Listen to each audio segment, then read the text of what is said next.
ज्ञानंजन शलाकया तस्मै श्री गुरुवे नमः।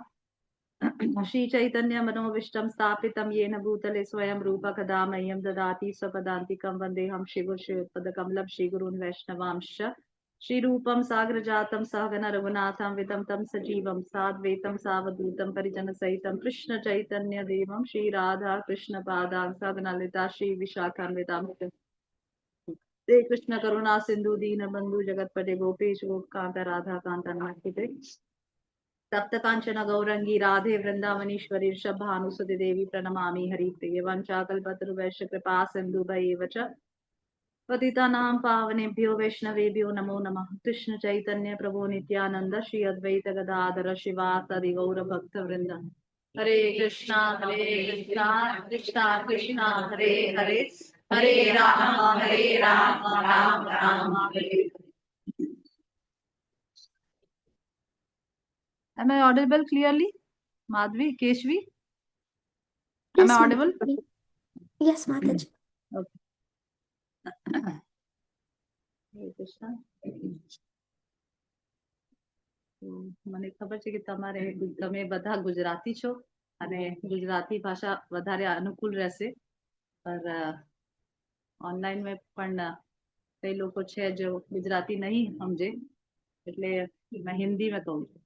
हिंदी પણ ચાલશે?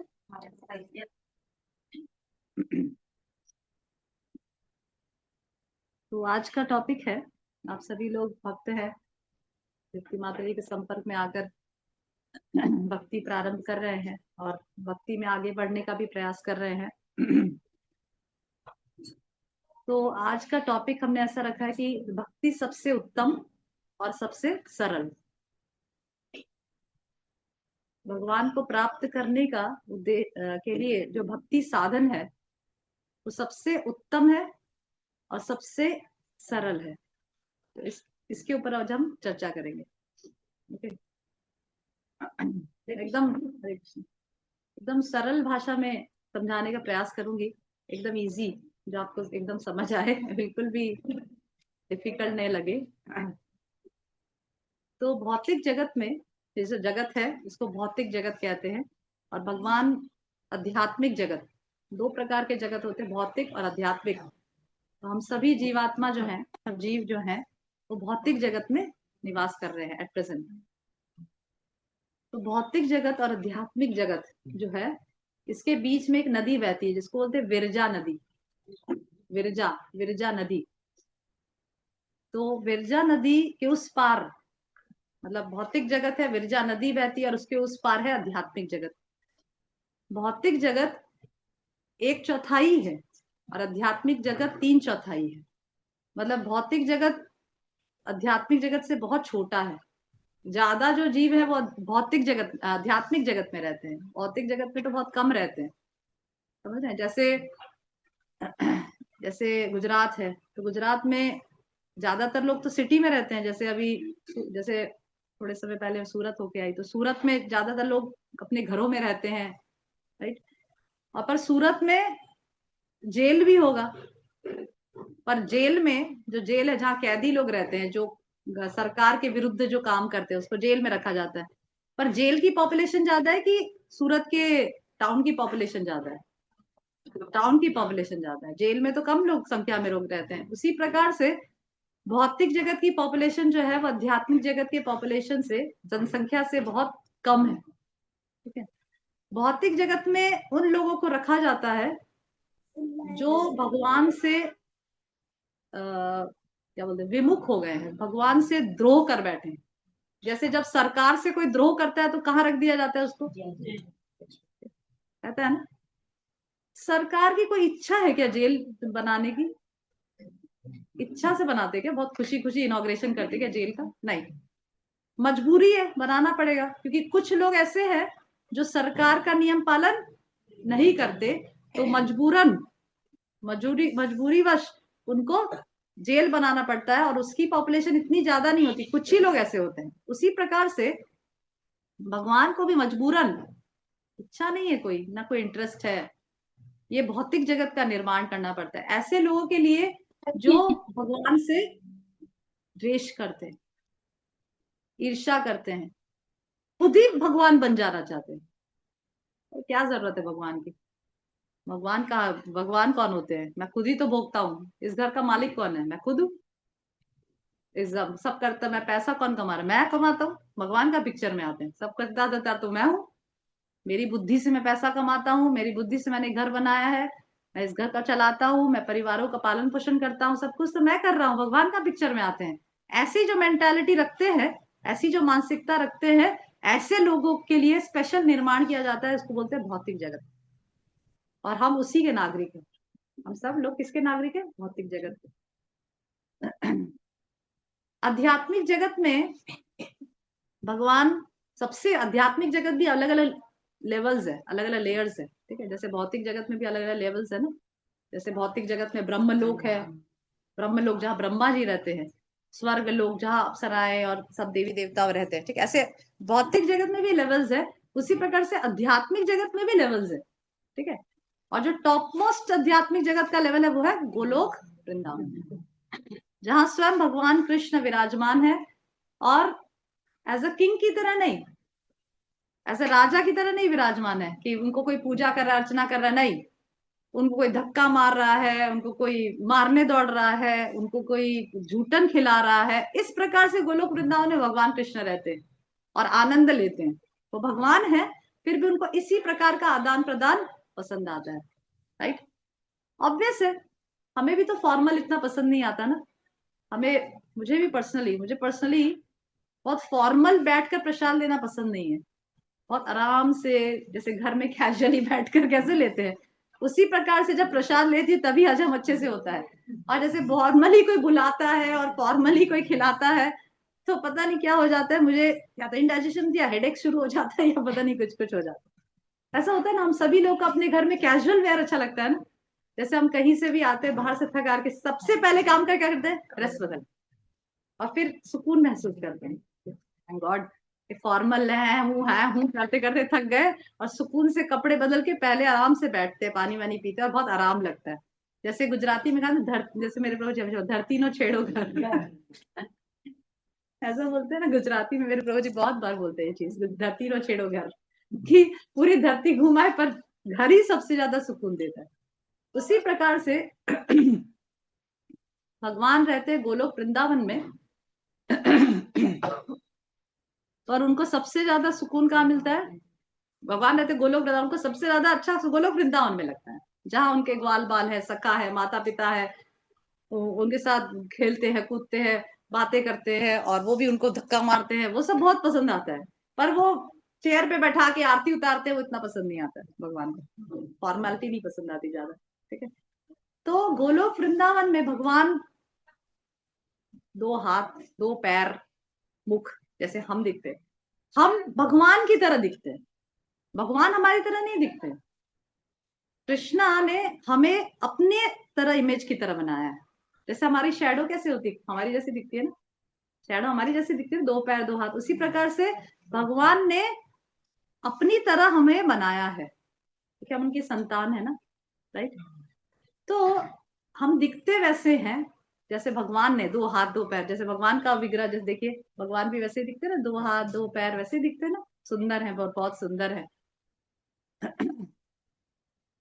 अभी समस्या कहाँ आई? समस्या यहाँ आती है कि भगवान ने हमें वैसे ही बनाया जैसे वो दिखते हैं, पर हम जो जीव हैं, जो इस भौतिक जगत में रहते हैं, वो क्योंकि भगवान से द्वेष और ईर्ष्या करने के कारण हम भगवान से विमुख हो गए। विमुख मतलब हमने भगवान से मुंह मोड़ लिया। जैसे हम बोलते हैं ना, कई रिश्तेदार में पसंद नहीं आते तो हम मुंह मोड़ लेते, मुझे नहीं पसंद, हम कभी बात नहीं करेंगे इनके साथ।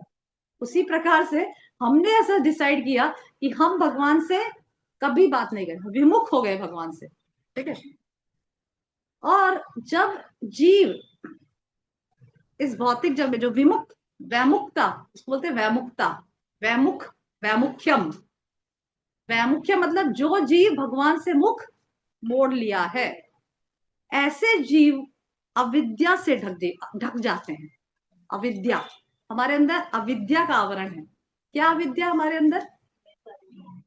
हाँ, कि मैं स्वामी हूं, मैं इस घर का भोक्ता हूँ, मैं इस घर का कंट्रोलर हूँ, सब कुछ मैं हूँ, राइट। मेरे से ऊपर कोई नहीं है, ठीक है। और ये मेरे स्वजन है, ये मेरा दुश्मन है, ये मेरा दोस्त है। हम कैटेगराइज कर लेते लोगों को। जैसे मैं कल परसों बच्चों से बात कर रही थी, जो हमारी जो हमारे लिए अच्छा कहता है, जो हमारी प्रशंसा करता है, जो हमारे लिए फेवरेबल है, क्या बोलते हैं, अनुकूल व्यवहार करता है, वो हम अपने मित्र बना लेते हैं। और जो हमारे लिए प्रतिकूल व्यवहार करता है, जो हमारे लिए खराब बोलता है और प्रतिकूल व्यवहार करता है, हमसे ईर्ष्या करता है, द्वेष करता है, उसको हम दुश्मन बना लेते हैं। यही हम करते हैं ना। ये मेरा दोस्त है, क्यों? क्योंकि ये मेरे लिए अच्छा कहता है, मेरा अच्छा व्यवहार करता है, मेरे सब काम मेरे हिसाब से करता है, राइट। तो इस प्रकार से, पर भगवान ऐसा नहीं करते हैं। भगवान, अगर भगवान का आप देखेंगे, आप अनुकूल व्यवहार करो, आप प्रतिकूल व्यवहार करो, भगवान ऐसा नहीं करते हैं। भगवान के लिए आप खराब बोलो, भगवान के आप दुश्मन तक बन जाओ, तो भी भगवान आपके लिए अच्छा ही सोचते हैं, अच्छा ही व्यवहार करते हैं, right. Am I audible clearly? Yes, Hare Krishna. Yes, Mataji. Okay, okay, okay.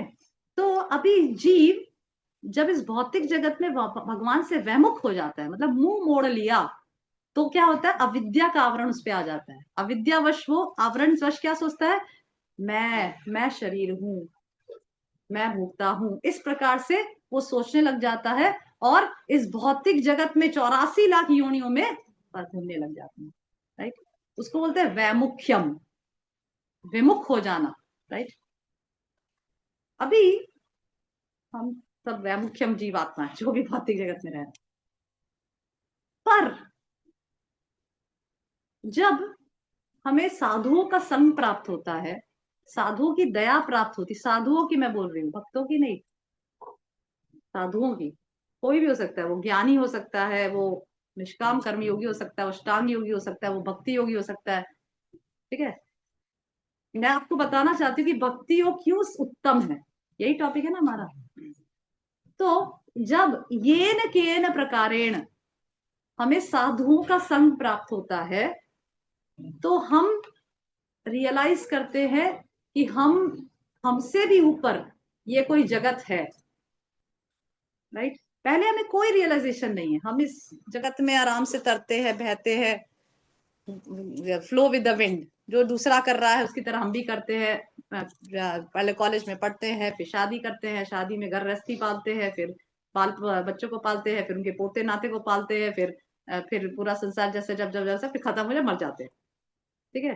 पर जब हमें साधुओं का केन केन प्रकारेण, जब साधुओं का संग प्राप्त होता है, तब हमें पता चलता है कि अच्छा, भौतिक जगत से भी ऊपर कोई दुनिया है, राइट। जैसे तब तक तो पहले ऐसे पता चलता है कि जैसे कोई मर जाता है तो हम क्या लिख देते, स्वर्गीय। स्वर्ग गया कि नहीं गया हमें नहीं पता, पर स्वर्गीय लिख देते हैं हम लोग, राइट। हमारा स्टैंडर्ड है इंडिया में, स्वर्गीय मतलब वो स्वर्ग ही गया होगा। हम लोग 100% उसमें स्टैम्प डाल देते कि भाई स्वर्गीय ही है, ये स्वर्गीय ही गया होगा, पता नहीं कहीं और जगह नरकीय ना हो, पर हम लोग स्वर्गीय डालते हैं, ठीक है। पर हमें स्वर्गीय मतलब हम लोग को बस इतना ही तक नॉलेज है कि बस स्वर्गीय, स्वर्ग तक गया है। पर साधुओं का जब संग प्राप्त होता है तो क्या होता है, हमें पता चलता है अच्छा, भौतिक जगत से भी ऊपर लोग हैं, उसको नहीं आते हैं। तो हमें लालच हो जाता है, क्योंकि हमें पता है कि भाई स्वर्ग लोक पे भी जाएंगे तो सुना है कि भाई स्वर्ग में भी क्षीणे पुण्य मृत्यु लोकम वसंती। जितना पुण्य किया है, पुण्य जितना मतलब अच्छे काम जब किए हैं, जितना जैसे 20% अच्छा काम किया है तो स्वर्ग में भोगने को तो मिलेगा। पर जैसे जैसे बोलते हैं ना कि आपके पास 1 करोड़ रुपया है, तो आप खर्च करना शुरू करो, तो क्या होगा, एक ना एक दिन ऐसा आएगा जब 1 करोड़ खत्म हो जाए। उसी प्रकार से स्वर्ग प्राप्त होगा जितना अकाउंट में आपने पैसा डाला है, मतलब पुण्य के अकाउंट में पैसा डाला है, पुण्य के अकाउंट में जितना पैसा डाला है उतना में आप स्वर्ग में भोगोगे, बिना चिंता के भोगोगे, आप खूब भोगोगे। कोई कमाने की चिंता नहीं, पढ़ने की चिंता नहीं, बाल बच्चों पालने की चिंता नहीं, क्योंकि वहां ऐसा कुछ होता ही नहीं है। आपको उसको भोग भूमि बोलते हैं। स्वर्ग को क्या बोलते हैं, भोग भूमि। जब भोग ही भोग है और कुछ भी नहीं है, इसको बोलते हैं कर्म भूमि, क्योंकि यहाँ कर्म करना पड़ता है हमें। कोई भी चीज करने के लिए कर्म करना पड़ता है ना। पैसे कमाओ, पहले तो पढ़ाई में इतने हालत खराब, 10th 12th कॉलेज, ये वो डिग्री, फिर कमाओ, फिर घर बनाओ, फिर शादी करो, विवाह, ये सब कर्म भूमि। पर वो कैसी भूमि है? भोग भूमि। प्रॉब्लम एक है कि अकाउंट में जितना डाला है उतना ही भोग करने को मिलता है, वापस गिरे। आध्यात्मिक जगत ऐसा जगत है जहां पे एक बार पहुंच जाए नीचे न टपके, इतना फायदा है वहां जाने का। एक बार आप पहुंच गए ना आध्यात्मिक जगत, फिर आप वहां से कोई आपका अकाउंट खाली नहीं होने वाला, कब परमानेंट अकाउंट चलता है वहां पे, कभी खाली नहीं होगा, कभी नीचे नहीं करेंगे। अब आप बताए कितने लोग स्वर्ग जाना चाहते हैं और कितने लोग आध्यात्मिक जगत जाना चाहते हैं? हाथ ऊपर करिए।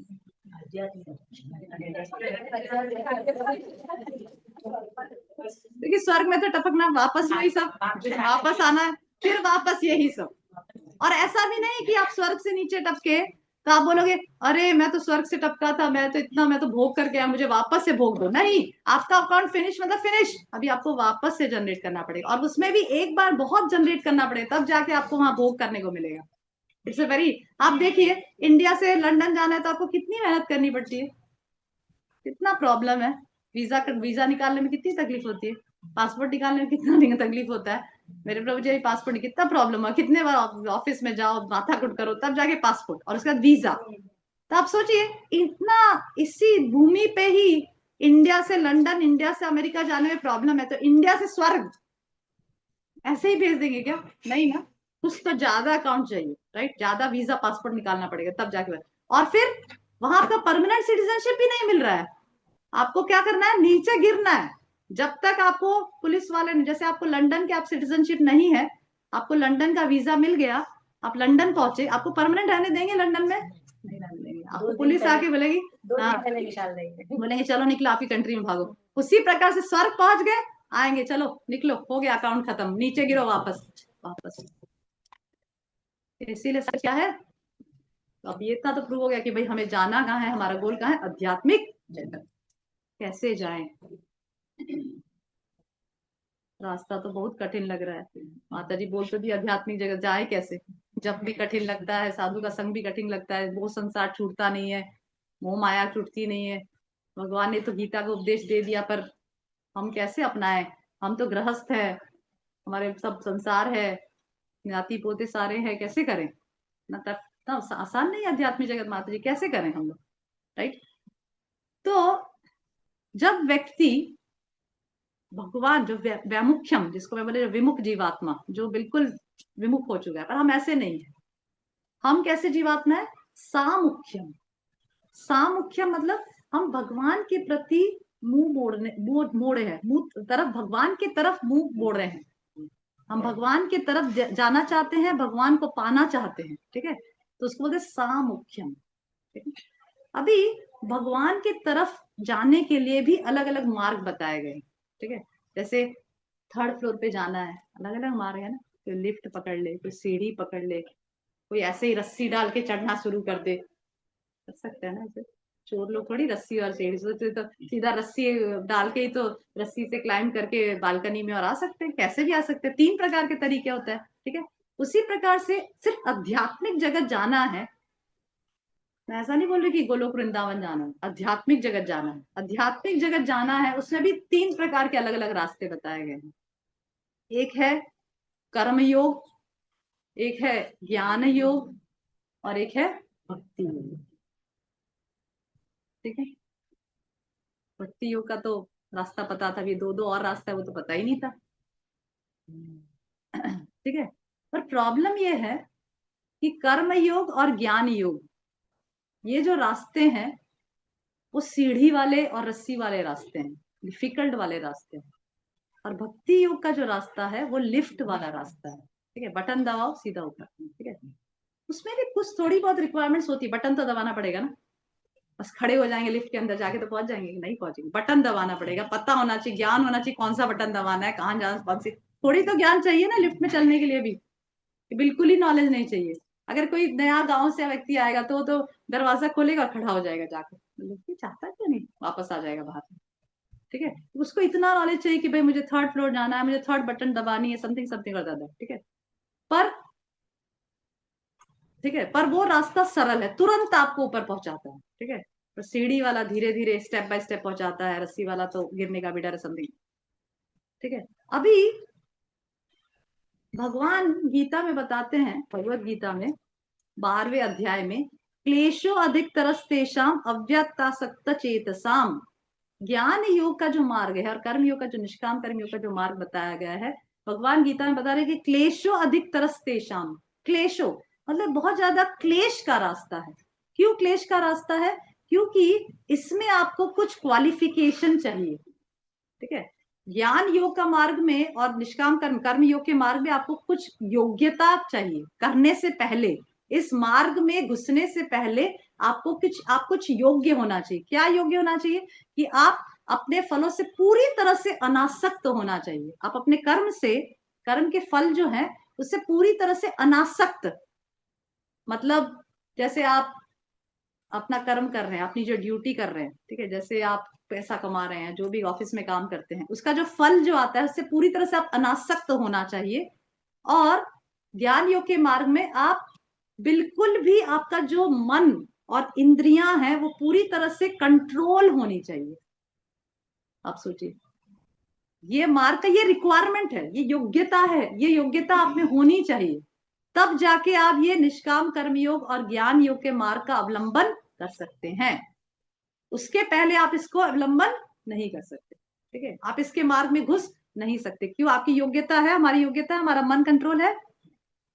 कंट्रोल है मतलब सब विषय वस्तु से कंट्रोल, सब विषय वस्तु से नियंत्रित, मतलब हम किसी भी विषयों से हमारा मन, हमारी इंद्रियां, हमारे सेंसेस आकर्षित नहीं होते। ऐसी योग्यता चाहिए हमारे ज्ञान योगी और कर्म योगी और अष्टांग योगी बनने के लिए। ठीक है, हमारी योग्यता है ऐसी? किसकी योग्यता है ऐसी? मन और इंद्रिया किसके पूरे कंट्रोल में, पूरी नियंत्रित, मतलब है कंट्रोल में किसी के भी? तो दैट मीन्स कि हम लोग के लिए कर्म योग, ज्ञान योग और अष्टांग योग बना ही नहीं है। चलो कैंसिल कर दो ये ऑप्शन से। अभी क्या ऑप्शन बचा? भक्ति योग। ठीक है, ठीक है, भक्ति योग। अभी समझ आ गया कि भाई भक्ति योग ही हमारे लिए सबसे उत्तम है, क्योंकि हम उसी के लिए लायक हैं। ठीक है, तो गीता में भगवान भक्ति योग की महिमा के बारे में 9वें अध्याय में वर्णन करते हैं। सबसे पहला जो योग्यता है भक्ति योग का, वो है कि उसको कोई भी कर सकता है। कोई भी, छोटा बच्चा भी कर सकता है, बूढ़ा भी कर सकता है, जवान भी कर सकता है, पैसे वाला भी कर सकता है, गरीब भी कर सकता है। उसमें आपको पहले कोई योग्यता की आवश्यकता नहीं। आपको ना तो कोई बहुत बड़ा विद्वान बनना है, ना तो कोई बहुत पैसे वाला बनना है, ना तो कोई बहुत बड़ा बुद्धिमान बनना है। और जहां आप हो वहीं से शुरू। जैसे ज्ञान योगी, अष्टांग योगी और कर्म योगी में तो क्या है कि ज्ञान योगी, अष्टांग योगी को तो जंगल में जाके ध्यान वो सब करना पड़ेगा, एकांत स्थान में रहकर ध्यान करना होगा। ठीक है, पर हमारा भक्ति योग का मार्ग इतना सरल है कि जहां से आप, जैसे ही तृप्ति माता जी ने आपको कहा कि भाई माला शुरू करो, वहीं से आप घर में बैठे बैठे पंखा के नीचे माला शुरू, आपका भक्ति सारंग। आपकी कोई योग्यता की आवश्यकता नहीं। सोचो जी, कितना कितना सरल मार्ग है ये। भगवान आपसे कोई योग्यता नहीं मांगते। ठीक है, जैसे कथा, जैसे हम देखते हैं श्रीमद् भागवतम में अनेक उदाहरण आते हैं। जैसे कुब्जा का उदाहरण आता है, अब स्टोरी देखे, स्टोरी कुब्जा। वो कुब्जा जो थी, उसने भगवान को प्रसन्न किया। उसकी क्या योग्यता थी? ठीक है, हनुमान जी ने राम जी को प्रसन्न किया। हनुमान जी की क्या योग्यता थी? कुछ स्कॉलरली या कुछ इंटेलिजेंस की योग्यता थी? नहीं, सिर्फ भक्ति से प्रसन्न किया।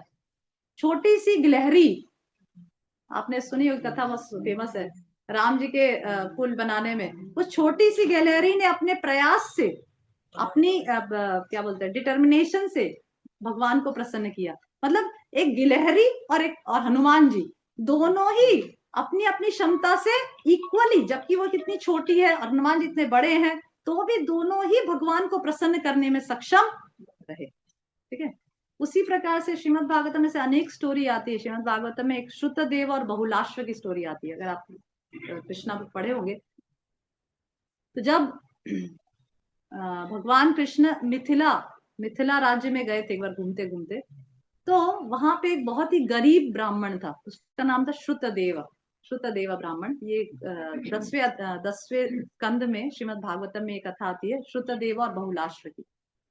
तो जब उनको पता चला मिथिला राज्य में श्रुतदेव और बहुलाश्व, तो बहुलाश्व तो एक बहुत ही वेल्दी, बहुत ही पैसे वाला राजा था, और श्रुतदेवा एक बहुत ही गरीब ब्राह्मण था। He was a very poor ब्राह्मण। दोनों को पता चला कि भगवान कृष्ण आ रहे हैं, तो दोनों ने ही अच्छे से अपनी अपनी क्षमता के अनुसार, वो बहुत पैसे वाला राजा था तो उसने बहुत ही ऑपुलेंट भगवान के लिए वेलकम रखा, और ये बहुत ही गरीब ब्राह्मण था श्रुतदेवा, तो उसने भी अपने हैसियत से, मतलब उसकी तो कोई हैसियत थी नहीं, वो इतना गरीब था कि उसके पास चटाई भी नहीं थी बैठाने के लिए भगवान को, वो भी बाजू में से पड़ोस में से मांग के उधार लेकर आया था, बैठाया। ठीक है। पर श्रीमद् भागवत में बहुत ही विस्तार से कथा आती है, मैं इतना विस्तार से नहीं बताऊंगी। तो उसमें बताते हैं श्रीमद् भागवतम में 10वें स्कंद की, दोनों की भक्ति भावना से भगवान अत्यंत प्रसन्न हुए। राइट। तो इससे पता चलता है कि भगवान किसी प्रकार से कोई क्वालिफिकेशन से प्रसन्न नहीं होते, भगवान भक्ति से प्रसन्न होते हैं। ठीक है। तो सबसे पहला है, भक्ति सरल है। क्यों? क्योंकि इसमें कोई योग्यता की आवश्यकता नहीं है।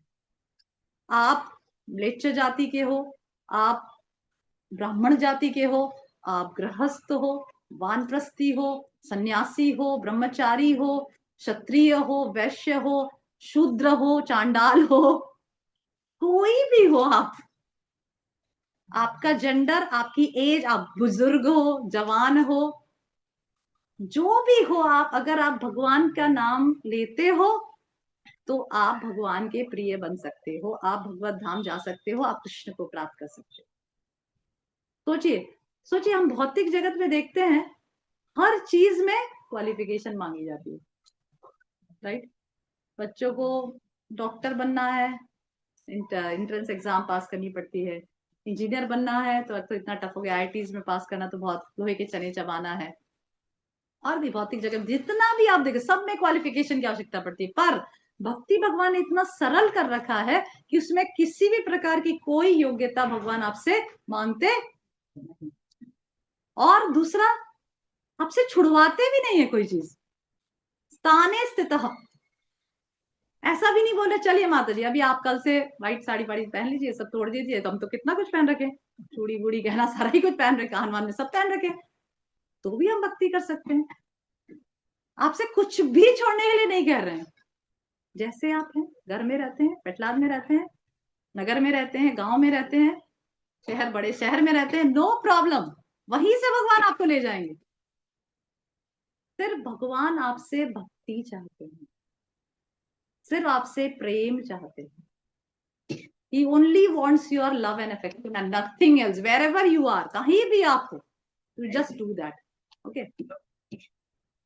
9वें अध्याय में भगवान कह रहे हैं, भगवान बता रहे कि भक्ति कितना सिंपल है। पत्रम पुष्पम फलम तोयम यो मे भक्त्या प्रयच्छति तदहम भक्ति उपरितम अस्नामि प्रयतात्मनः। भगवान 9वें अध्याय में गीता में कह रहे हैं कि पत्रम फलम तोयम। Hare Krishna, am I audible? Yes माता जी। जी माता जी। Okay okay. तो भगवान 9वें अध्याय में गीता के कह रहे हैं कि पत्रम पुष्पम फलम तोयम यो मे भक्त्या प्रयच्छति। यहाँ पे भगवान कहाँ कुछ बोल रहे कि बहुत बड़ा बड़ा मुझे ऑफरिंग करो, पर यो में भक्त्या प्रयच्छति तदहम भक्ति उपरितम अस्नामि प्रयतात्मनः। यहाँ पे आप देखिए, अस्नामि मतलब एक्सेप्ट। भगवान यहाँ पे 2 बार एक शब्द का यूज करे। कौन सा शब्द है? नहीं 2 बार एक शब्द को यूज किया। आप ध्यान से वापस से बोलते, पत्रम पुष्पम फलम तोयम यो में भक्त्या प्रयच्छति तदहम भक्ति उपरतम अस्नामि प्रयतात्मनः। सोचिए भगवान कितने व्याकुल है हमारी भक्ति को लेने के लिए, कि भगवान इस श्लोक में 2 बार कहते हैं कि जो भक्ति से ऑफर करता है मैं उसकी भक्ति को एक्सेप्ट करता हूँ। जो भक्ति से अर्पण करता है मैं उसकी भक्ति को एक्सेप्ट करता हूँ, समझे। तो भगवान जोर देने के लिए उसमें 2 बार इस शब्द को यूज किया कि भक्ति से अर्पण करता है उसे मैं एक्सेप्ट करता हूँ, ठीक है। अभी यहाँ पे भगवान कह रहे हैं कि ये सब चीजें जो मुझे अर्पण करता है भक्ति से मैं उसे एक्सेप्ट करता हूँ। आप कहेंगे मेरे में क्षमता नहीं, जो भगवान डिमांड कर रहे हैं वो मैं नहीं कर सकती, ठीक है। जो भगवान जो भी शास्त्रों में कह रहे हैं, हम कह सकते हैं कि जो भगवान जो भी शास्त्रों में वर्णित सेंटेंस कह रहे हैं, इंस्ट्रक्शंस दे रहे हैं, वो करने में मेरी क्षमता नहीं है, ठीक है।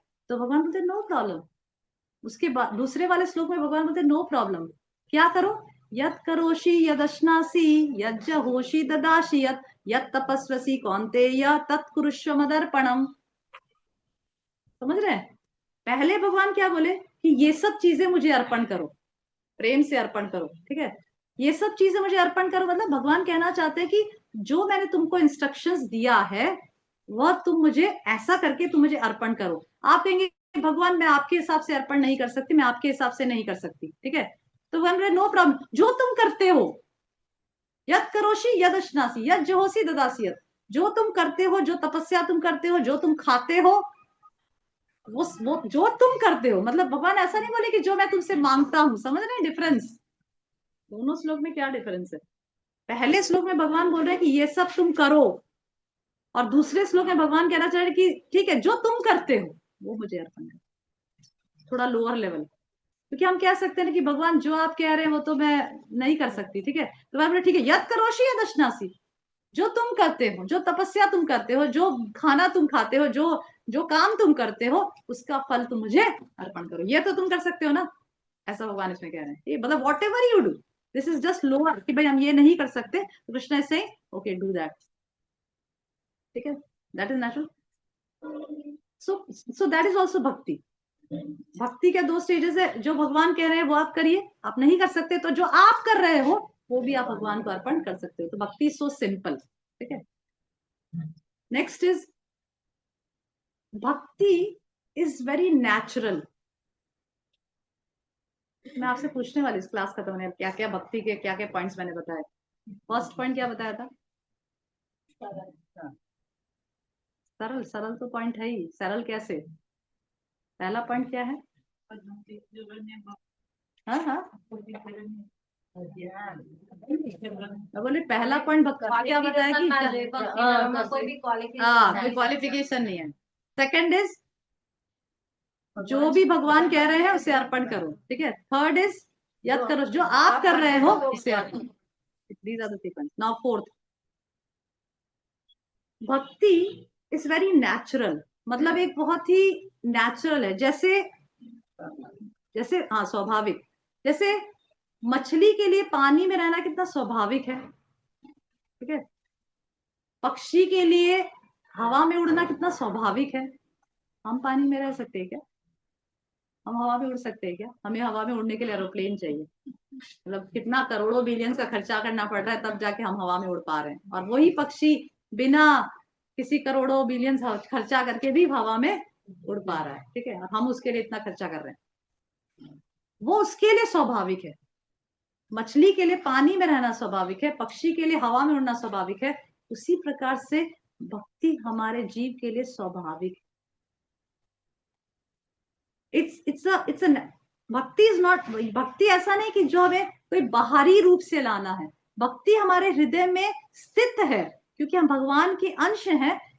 हमारे हृदय में भक्ति स्थित है, पर हमें उसे जागृत करना है।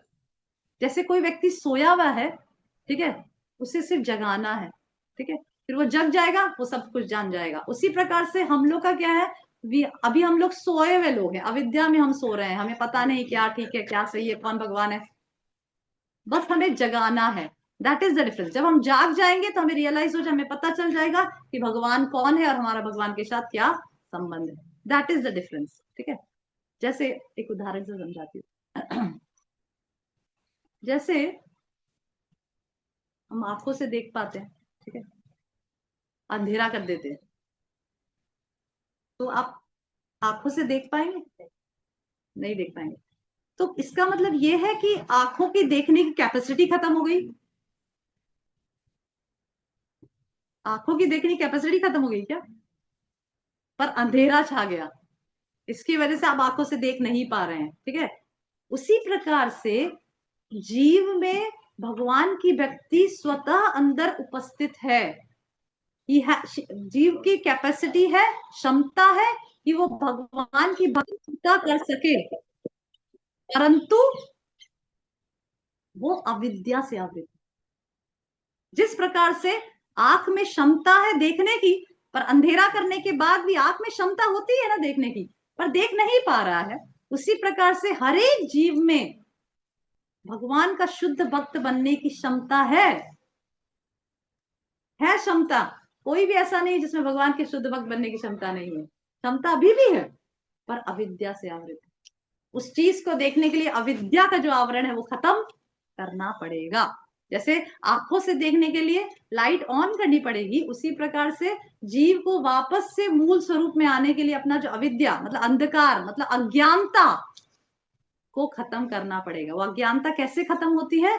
जब हम भक्तों का संग करते हैं, वैष्णवों का संग करते हैं, गीता भागवत श्रवण करते हैं, भगवान का नाम जप करते हैं, राइट। हम लोग उचित संग प्राप्त करते हैं, उचित क्या बोलते साधना करते हैं, तब हम लोग सेवा करते हैं, भगवान की अनेक प्रकार से सेवा करते हैं। इस प्रकार से ये किन प्रकार हम जब भक्ति के अनेक अंगों में लग जाते हैं तो अविद्या का जो आवरण है खत्म हो जाता है, और हम जैसे सोया हुआ आदमी जग जाता है, उसी प्रकार से हम भी सोए हुए जग जाते हैं। इसीलिए भक्ति एक नेचुरल चीज है, स्वाभाविक चीज है, कोई बाहर से नहीं। इसीलिए तो हम देखते हैं कि जब व्यक्ति भक्ति करने लगता है तो चीजों को लेट गो करना आसानी से सीख जाता है, उसको अलग से सिखाना नहीं पड़ता, right. It bring a change in our life. हम सब लोग जैसे तृप्ति माता जी हैं, ये सब लोग भक्ति में अगर इनसे आप पूछेंगे भाई आपका क्या चेंजेस आया, तो वो बोलेंगे बहुत बड़ा चेंज आया मेरे जीवन में, राइट। पर उस चेंज को लाने के लिए क्या आपके लिए किसी तलवार उठाई, किसी ने आपको किसी ने ब्लैकमेल किया, या आपको किसी ने धमकाया कि पुलिस को बुला दें अगर आपने, नहीं, कुछ भी नहीं किया। पर भक्ति स्वाभाविक रूप से हमारे अंदर चेंज ले आती है। अभी कोई ना हो मेरे घर में और मैंने 4 नियम का व्रत ले रखा है, गुरुदेव से 16 माला बोल रखा है, कोई भी ना हो, तो भी हम चुपके से चाय नहीं पियेंगे क्या? यार चलो कोई ना देख रहा, चलो पी ले, फटाफट चाय बना के। हम ऐसा कभी नहीं करेंगे। 4 नियम कभी ना तोड़ेंगे, कोई हमें देखे हमें ना देखे तो भी हम नहीं करेंगे। क्यों? क्योंकि भक्ति हमारा स्वाभाविक टेंडेंसी नेचुरल है हमारे अंदर। और जब व्यक्ति भक्ति प्रारंभ करता है तो भगवान के प्रति हम सोचते हैं, जैसे अभी भक्त बनने के बाद हम सोचते हैं अरे टाइम मिल रहा है थोड़ा भागवत पढ़ लेती हूँ, टाइम मिल रहा है थोड़ा माला कर लेती हूँ, अरे टाइम मिल रहा है थोड़ा श्रवण कर लेती हूँ, क्यों टाइम वेस्ट करना है? ऐसे विचार अपने आप ही आने लग जाते। कोई मुझे कुछ नहीं बोल रहा है ना, तो मेरे गुरुदेव मुझे देखने आ रहे हैं कि मैं 16 माला करती हूँ कि नहीं करती हूँ, फिर भी स्वाभाविक रूप से। क्यों? क्योंकि श्रीमद् भागवतम क्या बोलता है 1.2.7, वासुदेव भगवती भक्ति योग प्रयोजिता, then ज्ञान, then what is that श्लोक? वासुदेव भगवती भक्ति योग प्रयोजिता ज्ञान विज्ञान संयुतम, समथिंग लाइक दैट, ठीक है। तो उस श्लोक में वासुदेव भक्ति योग प्रयोजिता, उस श्लोक में बता रहे हैं सुखदेव गोस्वामी परीक्षित महाराज से कि जब कोई व्यक्ति वासुदेव भगवती भक्ति योग प्रयोजिता, जब उसका प्रयोजन भक्ति हो जाता है तो ज्ञान वैराग्य स्वतः ही उसके जीवन में प्रवेश कर जाते हैं। तो ये कितना अच्छा है, बाई वन गेट 2 फ्री। आपने ज्यादा देखा ना, बाई 1 गेट 1 फ्री, हम तो बोल रहे बाई 1 गेट 2 फ्री। आपके जीवन में 2 चीज स्वतः ही, आपको अलग से कोई मेहनत करने की जरूरत, बस आप माला उठाओ ना, फिर देखो आप 5 साल बाद मिलती हूँ आपसे। आप माला उठाओ और 5 साल तो बहुत लंबा बोल दिया मैंने, 6 महीना के बाद मैं आपसे मिलूंगी, आपको कोई कुछ नहीं बोलेगा, सिर्फ माला कर। आप डरो मत, अरे बाप रे माला करने से ऐसे चेंजेस आ जाएगा, इससे अच्छा मैं सबसे विरक्त हो जाऊंगी, ऐसा नहीं हो, कुछ नहीं होगा, आप स्वतः ही वो करने लगोगे। आप तृप्ति माता जी आपको कुछ नहीं बोलेंगी ना, माता जी कुछ बोलेंगी तो भी आप बोलेंगे, एक दिन सोचोगे अरे यार क्यों ऐसा कर रही हूँ मैं, ठीक है ना, ये कुछ बोल रहा है, क्रोध कर रहा है, मुझे शांत रहना चाहिए, मुझे झगड़ा नहीं करना चाहिए। ऐसे प्रकार के सत्वगुणी विचार आपके अंदर स्वतः ही आने लगेंगे।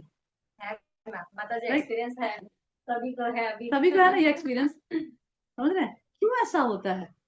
क्योंकि शास्त्र बताते हैं कि जब व्यक्ति भक्ति मार्ग जो इतना सरल, मार्ग जो भगवान ने अपने पास, सोचो अपने पास आने के लिए भगवान ने कितना सरल मार्ग दे रखा है हमें। और भगवान क्या बोलते हैं गीता में, मन मना भव मत भक्त। मन, सोचिए उस श्लोक को ध्यान से, भगवान का जो सबसे प्रिय श्लोक है, जो जिसमें भगवान सेंटर ऑफ द गीता, उसमें क्या बोलते हैं भगवान, मन मना भव मत भक्तो, मन मना भव मत भक्तो।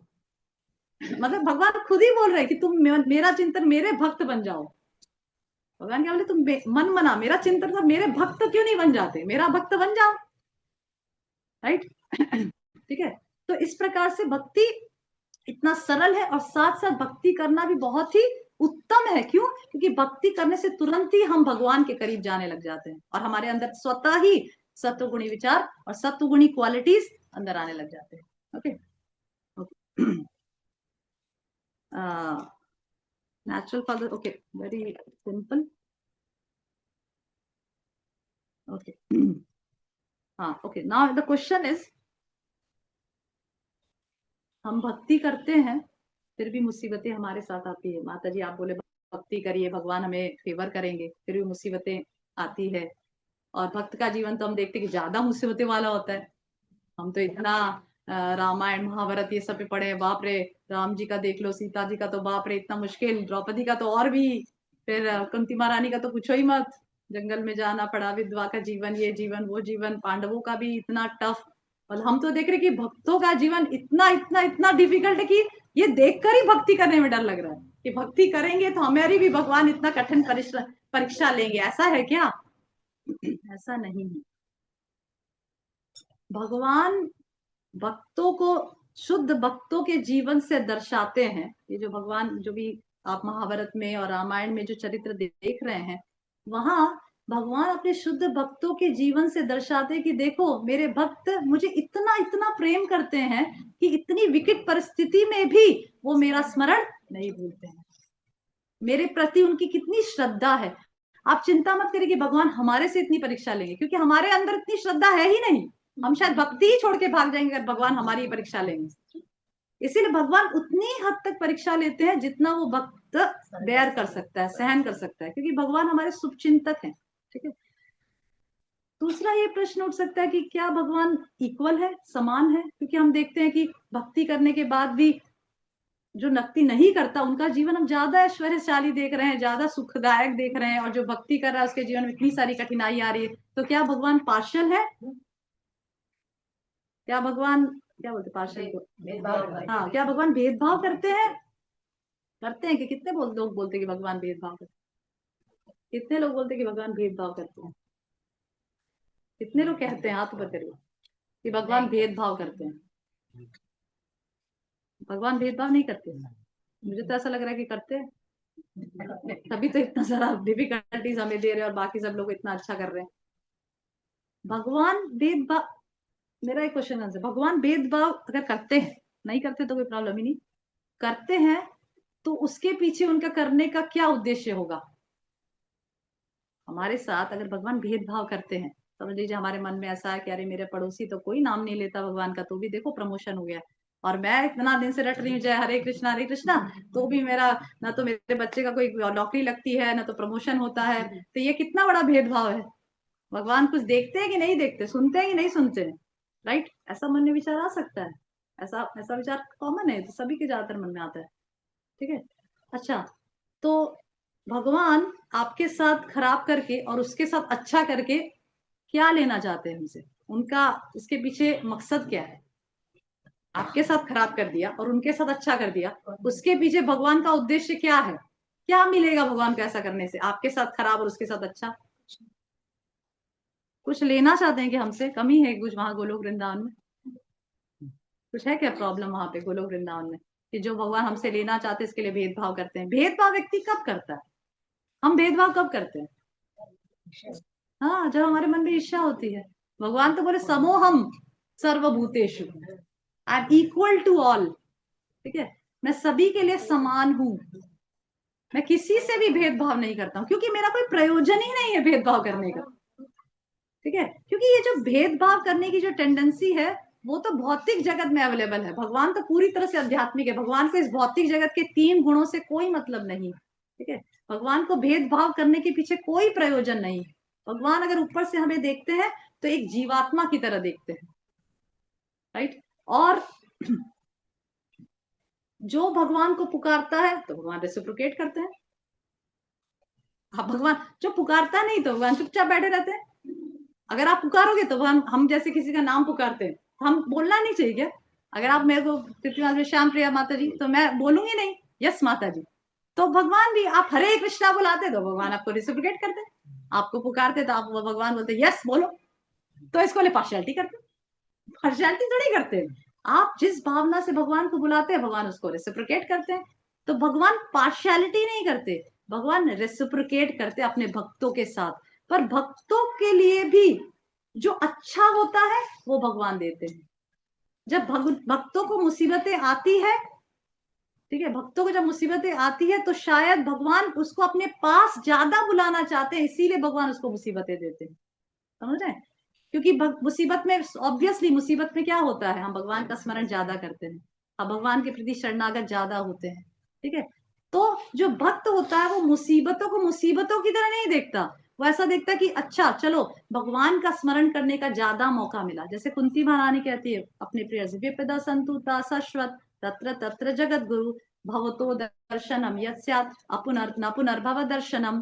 कुंती महारानी श्रीमद् भागवतम में कहती है कि विपदा संतुता तत्र, जैसे जैसे आपका दर्शन मुझे प्राप्त होता है वैसे वैसे मुझे इस भौतिक जगत से छुटकारा प्राप्त होता है। इसीलिए आपका दर्शन प्राप्त होने के लिए मुझे और मुसीबतें आए, क्योंकि जब तक मुसीबतें थी तब तक भगवान कुंती महारानी के साथ रहते थे, जैसी मुसीबतें खत्म हुई चल पड़े द्वारका के लिए।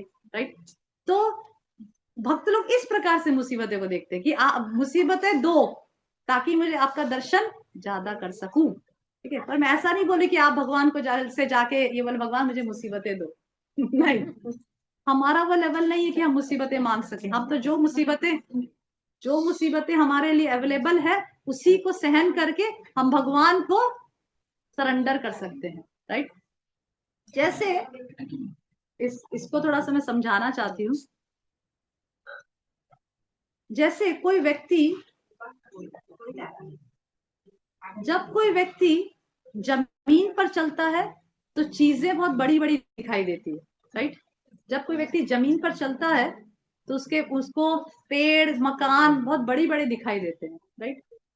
पर जब वही व्यक्ति प्लेन में उड़ रहा है, प्लेन में उड़ता है और उसी मकान को देखता है तो कैसा दिखाई देता है? वही मकान छोटे दिखाई देते हैं, वही पेड़ छोटे दिखाई देते हैं, इतने छोटे की तरह इसको डिस्टिंग्विश भी ना कर सके कि कौन सा अच्छा है कौन सा बुरा है, मतलब कौन सा मेरा मकान है कौन सा पेड़ है, ये सब। उसी प्रकार से जब हमारी चेतना भौतिक से आध्यात्मिक होती है, ज्यादा भक्ति मतलब भक्ति में हम ज्यादा तीव्र होते हैं, तो छोटी छोटी बातें, ये द्वेष, ये ईर्ष्या, ये घमंड, ये भौतिक आसक्तियां, ये ऑटोमेटिकली छोटी छोटी दिखाई देने लगती है जब हमारी चेतना ऊपर होती है। राइट। उसी प्रकार से जब हम ज्यादा भक्ति में तीव्र होते हैं, ज्यादा भक्ति में सीरियस होते हैं, तो मुसीबतें भी हमें ज्यादा हिलाती नहीं है। कोई मुसीबतें आ भी जाती है तो हम सोचते हैं ठीक है मुसीबतें चली जाएगी, मेरा ही कुछ रहा होगा, मेरे ही कर्म ऐसे रहे होंगे। राइट। जिसकी वजह से ये मुसीबतें मुझे आई है, कोई बात नहीं, ये भगवान की दया है, मैं भगवान का ज्यादा तीव्रता से नाम लूंगी, ज्यादा भक्ति करूंगी और भगवान को शरणागत होंगी। इस प्रकार से भक्त मुसीबतों को लेता है। इसीलिए भक्त मुसीबत तो आती है पर भक्त उस मुसीबतों को देखने का जो नजरिया है वो बदल जाता है। कर्मी का देखने का क्या नजरिया है? भगवान, वो सारा दोष किसको देता है? भगवान को देता है। भगवान ऐसे हैं, भगवान पार्शल है। पर भक्त क्या बोलता है? नहीं, मुसीबतें जो भी आई हो सबसे पहला ये सोचता है कि ये मेरे कर्मों का फल है, मैंने ऐसा किया होगा इसीलिए ये मुसीबतें आई है, और ये भगवान की असीम कृपा है जो ये भौतिक जगत से मुझे फ्रस्ट्रेट करना चाहते हैं। क्योंकि मुसीबत में तो ऐसे ही होता है, हम माता है क्या करती, ये भगवान क्या रे छूटू भौतिक जगत। जब मुसीबत आती तभी हम ऐसा बोलते हैं ना, अच्छा रहता है तो थोड़ी कोई मुझसे बोले क्या रे छूटू भौतिक जगत से। अरे यार कितना तंग आ चुकी हूँ मैं, ये बाल बच्चे पति सबसे तंग आ चुकी हूँ, क्या रे छूटू है भगवान मैंने ले लो। ऐसा ही बोलते हैं ना हम लोग जब मुसीबतें आती है, कुछ भी प्रॉब्लम आते है तो हम ऐसा बोलते हैं सब अच्छा चल रहे हैं, हमारे हस्बैंड मुझे अच्छे से बिहेव कर रहे हैं, बच्चे बहुत अच्छे हैं मेरे, हम ऐसा बोलेंगे हे भगवान मुझे ले लो? ऐसा हम कभी भी नहीं बोलेंगे। समझे? तो सोचिए मुसीबतें कितना अच्छा एक्चुअली एक्ट करती है हमारे जीवन में, कि हमें इस भौतिक जगह से पूरा फ्रस्ट्रेट कर देती है। That's what we want. यही तो हमें चाहिए। जब तक व्यक्ति इस भौतिक जगत से फ्रस्ट्रेट नहीं होगा तो कैसे वो आध्यात्मिक जगत जाने का प्रयास करेगा? कैसे जाएगा? वो तो वही अपना परमानेंट सेटलमेंट करने का प्रयास करेगा। इसीलिए भगवान, जैसे ड्रामा चलता है ना, ड्रामा उसके पीछे कैसे, जैसे फॉर एग्जाम्पल एक ड्रामा चल रहा है तो कई बार बैकग्राउंड म्यूजिक कैसे चलता रहता है ड्रामा के पीछे, उसी प्रकार से भगवान भौतिक जगत में बैकग्राउंड म्यूजिक की तरह चलाते रहते हैं। आप कोई भी आश्रम में पहुंच जाओ, कोई भी बन जाओ, कहीं भी रहो, पेटलाद में रहो, सूरत में रहो, वृंदावन में रहो, कहीं भी आप रहो, पीछे एक बैकग्राउंड म्यूजिक चलता है। पता है वो बैकग्राउंड म्यूजिक क्या है? वो बैकग्राउंड म्यूजिक है कि ये है जो संसार है वो दुख का आलय है। कोई भी आश्रम, कहीं भी आप भौतिक जगत में चले जाओ, ब्रह्म लोक तक चले जाओ, वहां भी ब्रह्मा जी देखो ना, ब्रह्मा विमोहन लीला हो गई। ब्रह्मा जी को भी तो शरण लेनी पड़ी भगवान की। तो आप सोचिए ब्रह्म विमोहन लीला हो जाती तो हम तो विमोहित ही बैठे हैं, हमें तो कुछ पता ही नहीं, हमारे तो इस कर्म भूमि में हम तो विमोहित ही बैठे हैं, माया की जगत में लोटपोट हो रहे हैं, राइट। पर पॉइंट क्या है कि जब हम भक्ति करके अपने सही चेतना में स्थित होते हैं, जब वैष्णवों का संग प्राप्त होता है, और हम ये जो सरल भक्ति, भक्ति सरल है पर किसके लिए? जिसका हृदय सरल है। भगवान बोले हैं मैं पतितों का पावन हूं। भगवान ऐसा बोले नहीं कि कपट पावन हूं मैं, समझिए। भगवान पतित पावन है, कपट पावन नहीं है। कपटी को पावन नहीं करते भगवान, पतितों को पावन करते हैं। जो सही में रियलाइज करता है कि मैं पतित हूं, उसको पावन करते हैं, उसका उद्धार करते हैं। अगर आप कपटी हो तो फिर आपको कपटी से सरल बनना पड़ेगा भक्ति करने के लिए। कर सकते हैं भक्ति, पर भगवत धाम पहुंचने के लिए आपको सरल हृदय लेना पड़ेगा। भक्ति के सिर्फ एक ही रिक्वायरमेंट है, तो एक ही, थोड़ी सी श्रद्धा। आप सब लोग यहाँ बैठे हैं सत्संग के लिए, थोड़ी श्रद्धा तो आपको होगी यहाँ बैठने के लिए। आपको तो कोई चार्जेस तो किया नहीं कोई कि भाई आप आओ तो आपको ये मिलेगा, वो मिलेगा, ऐसा मिलेगा, कुछ भी नहीं मिलेगा ना। तो मैं कुछ आपको देने वाली ना, आप मुझे कुछ, कोई कुछ, सब लोग आराम बैठे हैं आराम से। क्यों? थोड़ी श्रद्धा है आपको, श्रद्धा से आप आए हैं कि हम कथा सुनेंगे, हमारा कुछ अच्छा होगा, हमारा भला होगा। ये गीता का सत्संग करेंगे तो कुछ भला होगा, कुछ अच्छा होगा, मेरे परिवार का अच्छा होगा, मेरे बच्चों का अच्छा होगा। तो वो जो श्रद्धा, भक्ति करने के लिए सिर्फ एक ही क्वालिफिकेशन चाहिए, आदौ श्रद्धा। और वो श्रद्धा से आपकी भक्ति जीवन आरंभ होती है, और श्रद्धा से आप नेक्स्ट स्टेप क्या करते हो? साधु संग। आदौ श्रद्धा, साधु संग। आप साधुओं का संग करते हो, कर रहे हैं ना साधुओं का संग, माता जी बैठे, सब संग बैठे, ठीक है। श्रद्धा से आप आए हो, आदौ श्रद्धा, साधु संग। और साधु संग में क्या करेगा व्यक्ति? प्रजल्प करेगा कि भजन क्रिया करेगा? भजन क्रिया करेगा। इस प्रकार से आपकी भक्ति स्टार्ट होती है। आदौ श्रद्धा, आदौ मतलब थोड़ी सी श्रद्धा, आपके थोड़ी सी श्रद्धा आपके अंदर होती है तो आप फोन करते हो, माता जी कब है प्रोग्राम, मैं आऊंगी। फिर कृष्ण माता जी कॉल कर करके आपको खींचना स्टार्ट करते हैं, चलो साधु संघ का थर्सडे आइए, थर्सडे प्रोग्राम में आइए, थर्सडे प्रोग्राम। फिर आप थर्सडे प्रोग्राम में आते हो, फिर आपको भजन करवाते हैं, आपको भजन क्रिया। आदौ श्रद्धा, साधु संघ, भजन क्रिया। फिर क्या होता है आपका? अनर्थ। साधुओं के साथ जब आप भजन करते हो तो आपके जो अनर्थ है, काम, क्रोध, लोभ, मोह, मद, मत्सर, इसकी निवृत्ति होनी शुरू हो जाती है, अनर्थ खत्म होने लग जाता है, सब अच्छे लगने लगते हैं। हस्बैंड कुछ बोल भी दिया, आना कहने, कोई बात नहीं, मुझे अपने धर्म का पालन करना है, कोई बात नहीं, भगवान ने बोला है स्त्री धर्म का पालन करो, कोई बात नहीं, भी हो गए बच्चा, ठीक है, बड़े होके अब संभल जाएगा। हम अलग टाइप से जीवन को देखना शुरू करते हैं, हमारे अनर्थ, इसका मतलब क्या कि हम अनर्थों को कम करने का, अनर्थ कम हो रहे हैं हमारे हृदय में। पहले जितने अनर्थ उतने रह रहे, क्यों? क्योंकि हम साधुओं के संग बैठकर क्या करने लगे? आदौ श्रद्धा, साधु संग, भजन क्रिया, अनर्थ निवृत्ति, निष्ठा, निष्ठा होने लगी। सही में मुझे ऐसा करना चाहिए, रुचि डेवलप होने लगी। निष्ठा, रुचि, रुचि।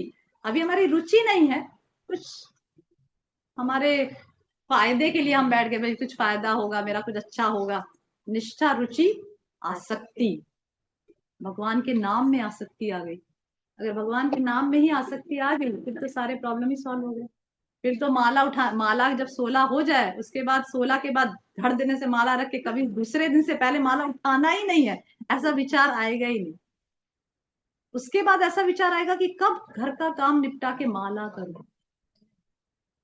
माला के बिना आपको चैन नहीं पड़ेगी। अभी माला खत्म करने की चैन नहीं पड़ रही कि माला खत्म कर रही तो चैन, माला खत्म हुई 16, जो मैंने कमिटमेंट दिया था 16 खत्म, और रख दो टांग दो वहां टूटे पे। उस समय उल्टा होगा, माला माला करे बिना आपको चैन नहीं, अभी माला करने के बाद आपको शांति मिल रही है, उस समय माला करे बिना आपको चैन नहीं मिलेगी। दैट इज कॉल्ड आसक्ति। आसक्ति भाव और प्रेम। थोड़ी सीढ़ी बड़ी है, पर सीढ़ी बड़ी है मतलब अगर आपका दिल सरल है। प्रभुपाद कहते थे, प्रभुपाद से किसी ने पूछा कि हम कब तक भगवत धाम जा सकते हैं, प्रभुपाद बोले 1 मिनट के अंदर, 1 मिनट में आप भगवत धाम पहुंच सकते हैं। आपकी है, आपकी लायकात है। मैं कह दूं कि पेटलाद में इस जगह भगवान खड़े हैं, किसको जाना है, तो फटाफट भगवान बुला रहे हैं सबको, हम चले जाएंगे अभी निकल के। हम बोलेंगे अरे सांजनो खावानू શું થશે, હસબન્ડ ને તો ઇન્ફોર્મ કરી દઉં, છોકરાઓને શું થશે, છોકરાઓને કોણ રખાવાનું આપશે, મારા પર તો કોઈ છે પણ નથી, મારા તો એમ છે તેમ છે ઢેમ છે। ओके भगवान बाद में वापस आप आने वाले, मैं वापस आ जाऊंगा, कोई प्रॉब्लम नहीं। इसलिए भगवान आते ही नहीं, हमें ले जाते ही नहीं, क्योंकि हमारी इच्छा नहीं। भगवान ने तो भगवत गीता का लास्ट में, जो भगवत गीता में पूरा जो 700 श्लोक है, जो भगवान ने बोला, क्योंकि अर्जुन दुविधा में पड़ गए थे, तो उनको समझाने के लिए भगवान ने 700 श्लोक बोले, ठीक है। पर 700 श्लोक का जो सार है, जो सार जो जिसको गीता का कहते हैं, गीता का जो सार जो है वो है सर्वधर्मान परित्यज्य माम एकम शरणम व्रज अहम त्वाम सर्व पापेभ्यो मोक्षयिष्यामि मा शुचः। मतलब अल्टीमेटली भगवान क्या बोले कि सर्वधर्मान परित्यज्य माम एकम शरणम व्रज, ये सभी धर्मों को त्याग दो, पत्नी धर्म, पति धर्म, कुल धर्म, जाति धर्म, सब जितने धर्मों से हम गिरे हैं ना, उससे त्याग कर मेरी शरण ले लो, ठीक है। Are we ready? We are not ready, Krishna is ready to accept us. भगवान खड़े हैं हमें एक्सेप्ट करने के लिए। सर्वधर्मान प्रति माम एकम शरणम व्रज अहम तो हम सर्व पापे। हम बोलेंगे अरे भगवान मैं पत्नी धर्म नहीं निभाऊंगी, माता का धर्म नहीं लूंगी, मुझे पाप लगेगा। भगवान बोले अहम त्वाम सर्व पापे मोक्षयिष्यामि मा शुचः, मैं तुम्हारे सारे पाप खत्म कर देता हूँ। माँ सुचा, सुचा मतलब डरो मत, क्योंकि हम डर रहे हैं ना। हम सोचे अरे भगवान की शरण ले लूंगी तो मेरे पत्नी धर्म ये सब कौन देखेगा, मेरे को तो पाप लगेगा, राइट? ओके, तो भगवान कह रहे कि माँ सुचा, ठीक है। और हम कह रहे कि भगवान पार्शियल है। भगवान तो खड़े हैं, भगवान बोले कि करो, I am ready to accept, आ जाओ आ जाओ आ जाओ। नहीं नहीं नहीं, तो इसमें किसकी भूल है, भगवान की कि हमारी? हमारे में लायकात नहीं है, इसीलिए हम भगवान के पास नहीं जा पा रहे हैं। भगवान तो खड़े ही हैं, he is the happiest person to take अस।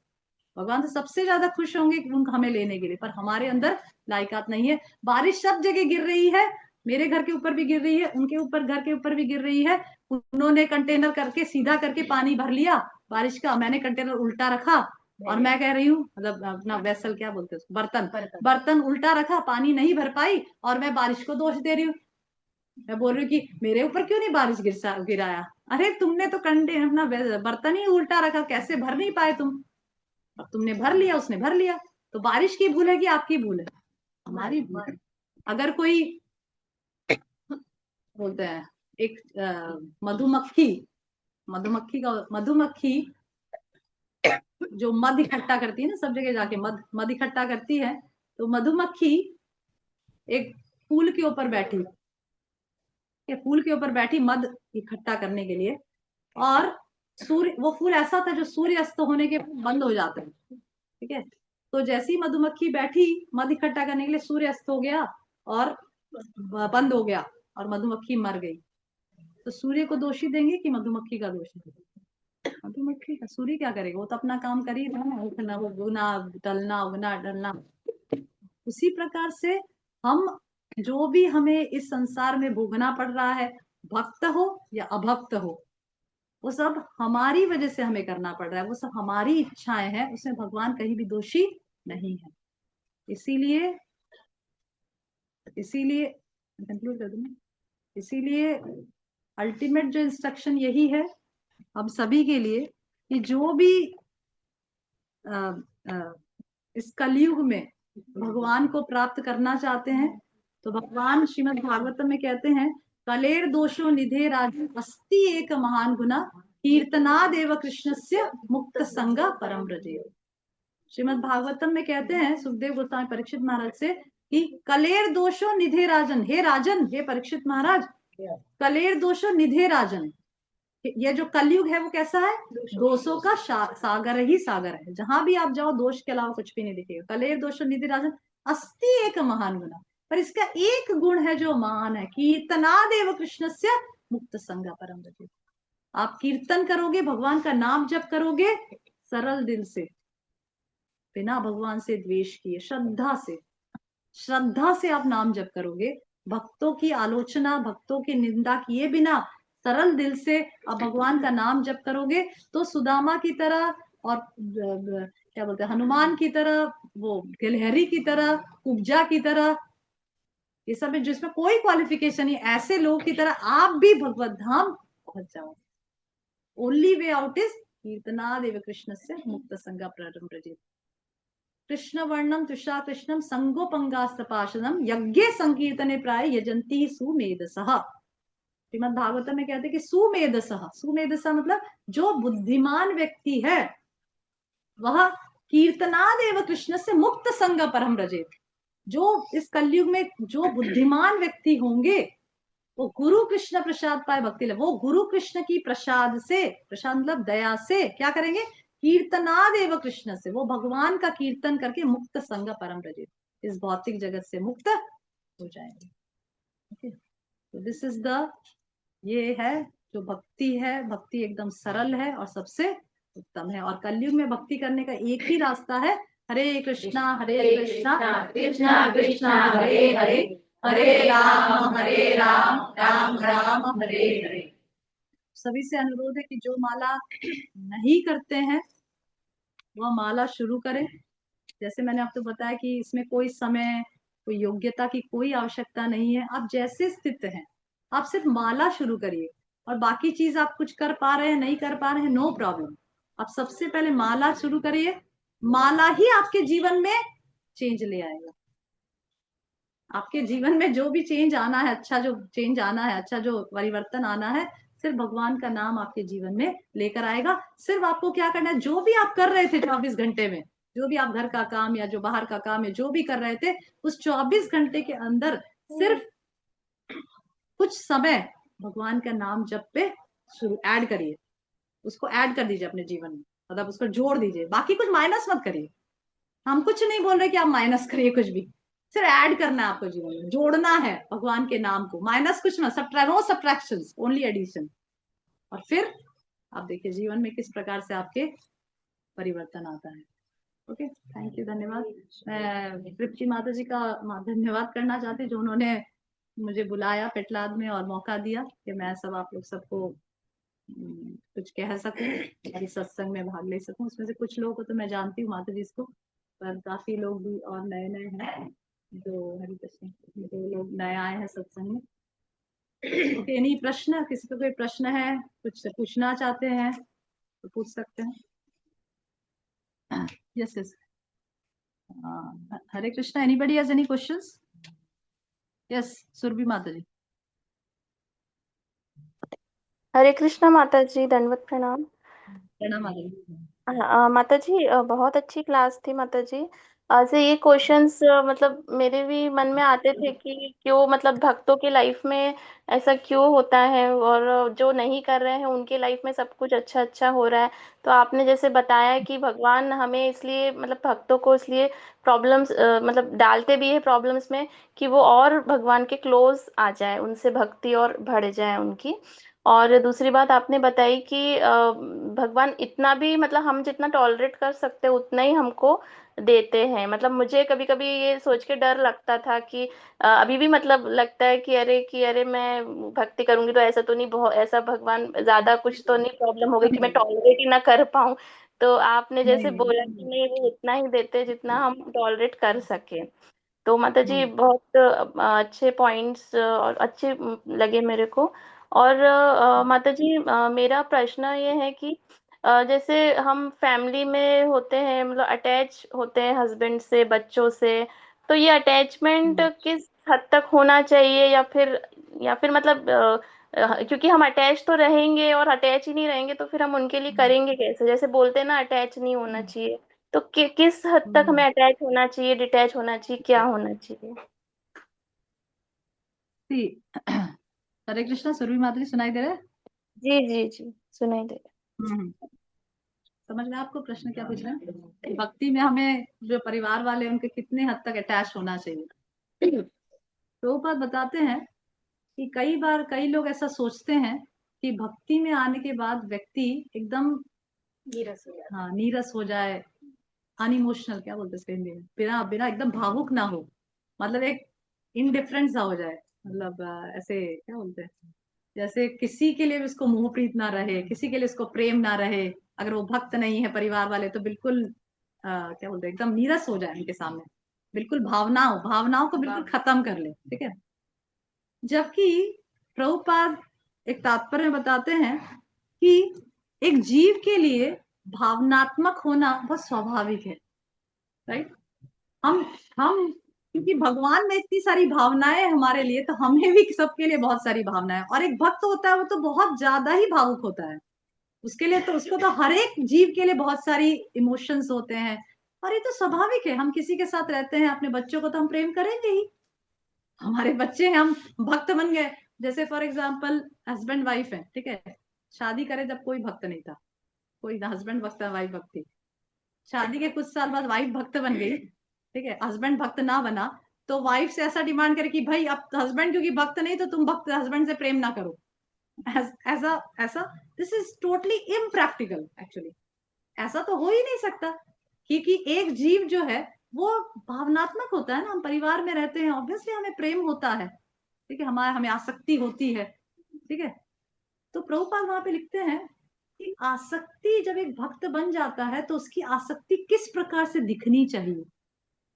आसक्ति मतलब क्या? उसकी आसक्ति इस प्रकार से अपने पति, अपने बच्चों में या अपने रिश्तेदारों में इस प्रकार से झलकनी चाहिए कि वो, हाँ, कि वो हर एक जीव को यह सोचे, स्पेशली अपने नियरेस्ट लोगों, बाहर के तो बाद में प्रचार करेंगे, पहले घर के तो करें, हाँ, कि हम उनको केन केन प्रकारेण कृष्ण भक्ति देने का प्रयास करें, वो हमारे उनके लिए आसक्ति होनी चाहिए। आसक्ति को खत्म नहीं करना है, खत्म कैसे कर सकते जब वो हमारे हस्बैंड है, जब हमारे बच्चे हैं, प्रेम तो दिखाना पड़ेगा। मेरा बच्चा है तो मैं उसको प्रेम ना करूं, ऐसा हो सकता है क्या? वो तो स्वाभाविक है, वो कैसे मिटा सकता है व्यक्ति? पर जब हम उस प्रेम, उस आसक्ति को कृष्ण भावना में परिवर्तित कर देते हैं, तो वही आसक्ति हमें कृष्ण भक्ति में प्रगति करने में मदद करती है, समझ रहे हैं? इसीलिए मैं आपको क्या बोली कि भक्ति में किसी प्रकार का सब्ट्रैक्शन करने की कोई आवश्यकता नहीं, सिर्फ परिवर्तन करने की आवश्यकता है। जैसे पहले आप हमेशा अपने बाल बच्चों के लिए चॉकलेट लाना, कुछ अच्छी चीज लाना, उनको घूम कहाँ कहाँ लेकर जाना, जो भी क्या बोलते हैं बच्चों के जो चलते हैं, जो भी गेम्स वगैरह दिखाने ले जाना है, मूवीज दिखाना, वैसे आसक्ति। अभी आप उनको सच में प्रेम करते हैं, सच में आसक्ति दिखाना चाहते हैं, तो उनको कृष्णा कॉन्शियस वे में प्रेम करिए, उनको कृष्णा कॉन्शियस, ये इनके प्रकार है, जैसा वो बच्चा सोच, जैसा वो बच्चा रिसीव करने के लिए रेडी है, समझ रहे, जैसा वो बच्चा लेने के लिए रेडी है, ढलना चाहता है। जैसे सबसे बड़ा माताओं का रोल क्या होता है? प्रसाद, जो हर एक व्यक्ति लेता है, पति भी लेते हैं, बच्चे भी खुशी से लेते हैं, सास ससुर भी खुशी से लेते हैं, रिश्तेदार भी खुशी से लेते हैं, राइट, उसमें दुश्मन भी खुशी से लेता है। तो प्रसाद, प्रभुपाद का तो मूवमेंट ही हमारा तो प्रसाद का मूवमेंट है, हमारा तो कोई कथा प्रसाद से खत्म नहीं होती, कोई कीर्तन प्रसाद से खत्म नहीं होता, कोई कार्यक्रम प्रसाद से खत्म नहीं होता। इस्कॉन मंदिर में जाए तो सबसे पहले गोविंदास आता है, राइट। प्रभुपाद तो सबसे सबसे पहला मूवमेंट प्रसाद से शुरू किए हैं, ठीक है। तो इस प्रकार से आसक्तियां जो है वो रहेगी, आसक्तियों को मोल्ड करने की, अगर आप सही में आसक्त हो अपने हस्बैंड से, अपने बच्चों से, तो उनको यह अपने मन में उनके लिए भगवान से प्रार्थना करते हो, निरंतर आसक्त हो ना। आसक्त मतलब क्या होता है कि आप उनका चिंतन करते हो, आसक्त मतलब ये होता है कि हम उनके बारे में सोचते हैं। तो सोचते हैं तो क्या सोचते हो आप? कृष्ण, हे भगवान मेरे पति को कृष्ण भक्त बनाओ। प्रार्थना में बहुत शक्ति है। प्रार्थना को मत सोचना कि भगवान सुन रहे हैं, इतनी भीड़ लगी है ऑलरेडी वहां पे भगवान के दरबार में, मेरे को कहाँ सुनाई पड़ेगा, ऐसा नहीं है। भगवान के करोड़ों लाखों हजारों मिलियंस ऑफ कान है, सबका सुन सकते हैं वो। तो इसको बोलते हैं आसक्ति। आसक्ति आपने किस प्रकार से ढाल दी कि हे भगवान मेरे पति को कृष्ण भावनामृत बनाओ, किसको कृष्ण कॉन्शियस बनाइए, और उसके लिए मैं भी प्रयास कर रही हूँ। उनको ये इनके इन प्रकार मैं अच्छे से भगवान को भोग लगाती हूँ, तुलसी अर्पण करती हूँ उनको, कई बार मंदिर जाके जो भगवान की चरण तुलसी है वो उनके लिए लाती हूँ। ये आपकी आसक्ति है उनके लिए। प्रभुपाद भी तो हमसे आसक्त थे, प्रभुपाद सभी शिष्यों से आसक्त थे, तो क्या किए प्रभुपाद ने? हम ले लिए। प्रभुपाद ने हमें क्या दिया आसक्त हो गए? कृष्ण भावनामृत दिया। प्रभुपाद बोले, आज ही मैं लेक्चर सुनी, प्रभुपाद बोले कि मैं अपने, प्रभुपाद के 5 बच्चे थे ना, प्रभुपाद बोले मैं अपने 5 बच्चों को छोड़ दिया तो मुझे 1000 बच्चे मिल गए। देखिए, तो हम सब प्रभुपाद के बच्चे हैं, तो प्रभुपाद ने हमें क्या किया? हमें क्या किया? हमें कृष्ण भावनामृत दिया।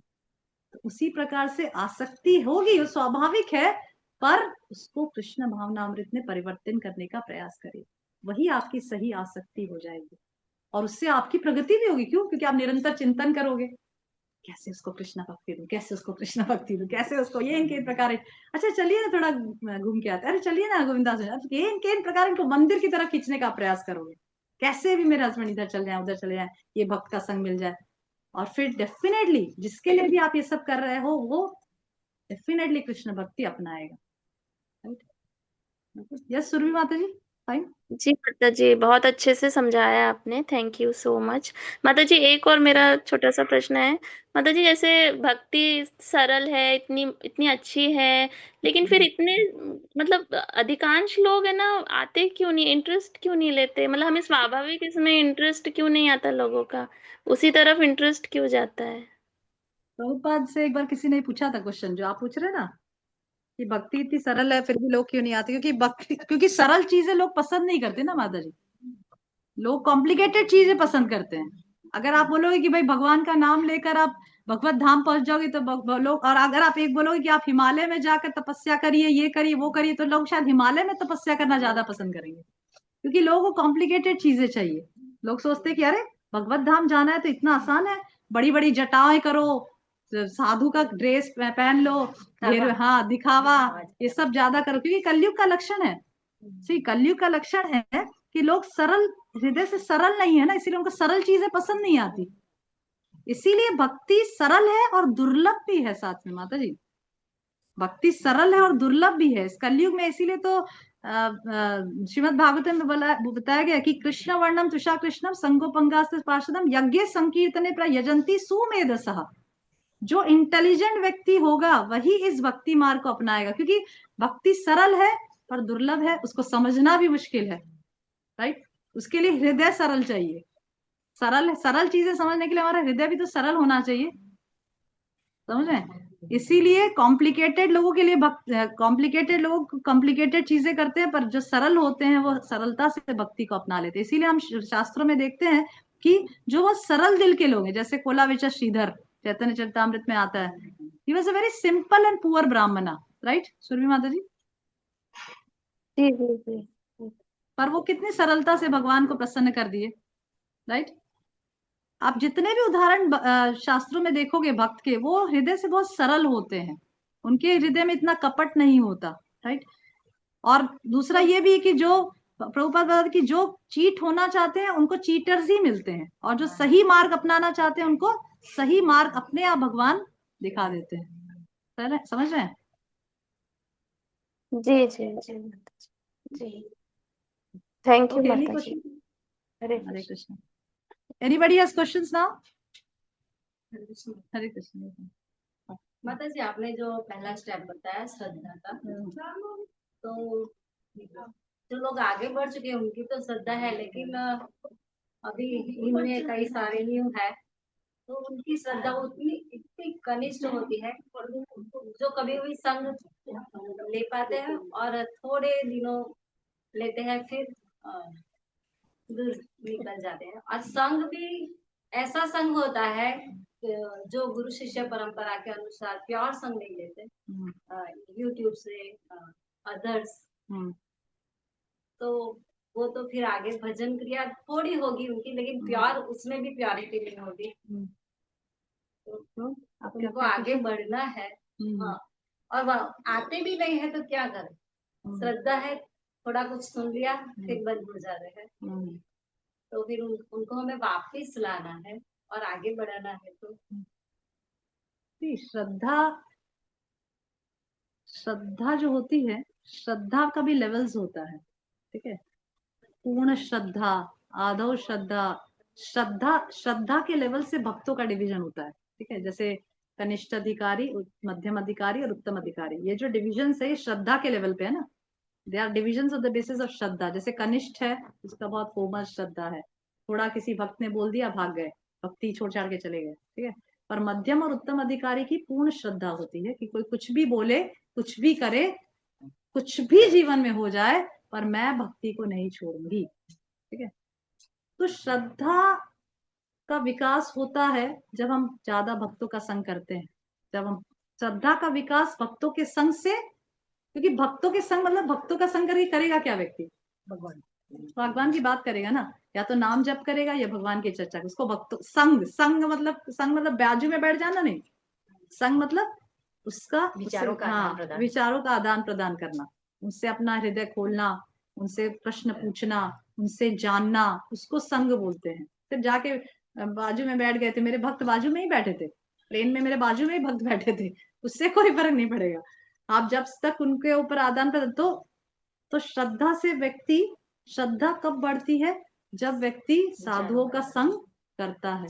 पर हमें समझना पड़ेगा कि भक्ति मार्ग में व्यक्ति कितना निष्ठा से आगे बढ़ेगा वो उसके ऊपर डिपेंड करता है, क्योंकि भक्ति एक फ्री विल जैसी है, समझ रहे हैं।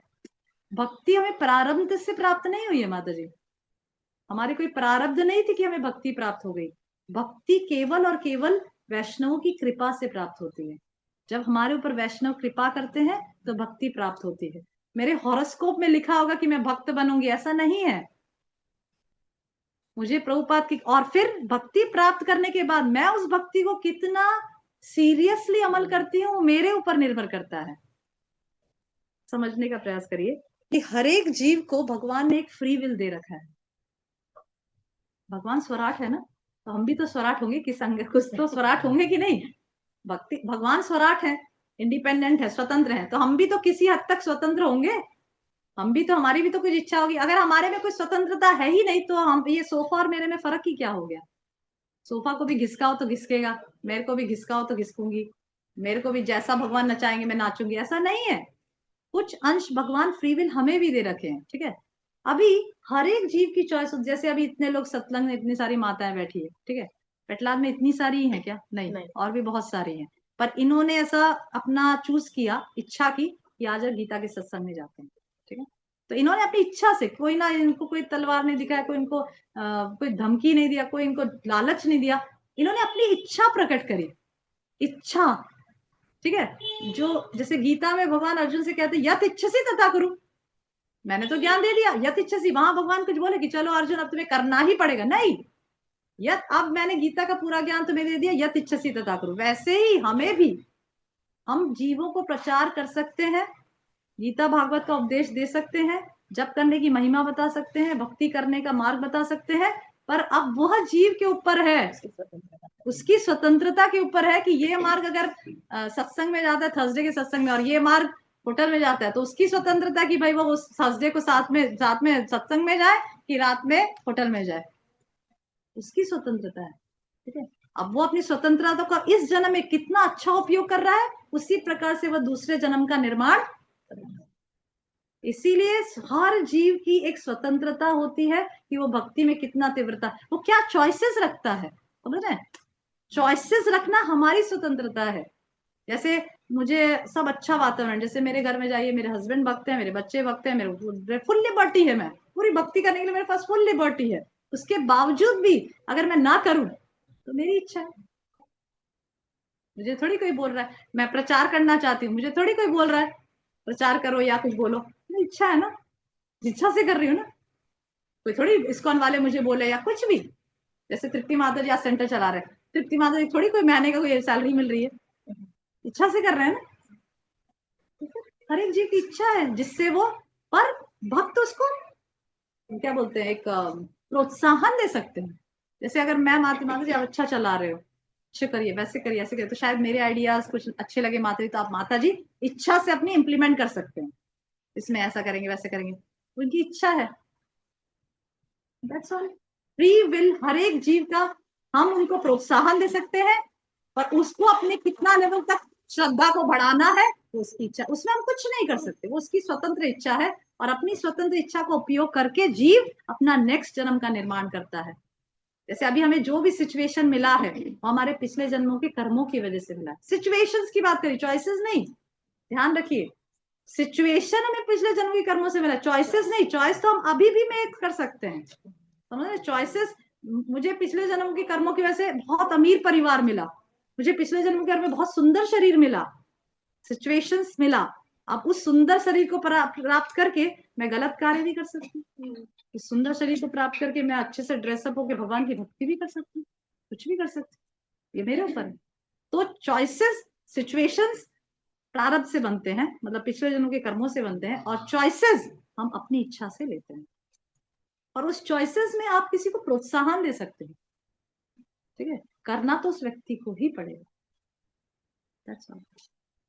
जीव बेसिकली क्या कर सकता है, वो प्रयास कर सकता है, बाकी तो सब भगवान है, या वो जी करे। ओके, तो आप अपना कार्य करिए, आप जितना प्रचार उसके करिए, प्रोत्साहन दीजिए, और फिर उसको बस वो अपना, वो इंडिपेंडेंट जीव है ना, आप उसको कंट्रोल तो नहीं कर सकते ना, आप उसको प्रोत्साहन, अगर आना बंद कर दिया तो आप उसको कॉल करिए, माता जी आप क्यों आना बंद कर दिए, आप आइए, वापस आइए, वापस उसको प्रोत्साहन दीजिए, किसी प्रकार से उसको अच्छे से, आप आइए, क्यों बंद कर दिया, ऐसे करके बोलिए, फिर भी चॉइस तो उसी की होगी।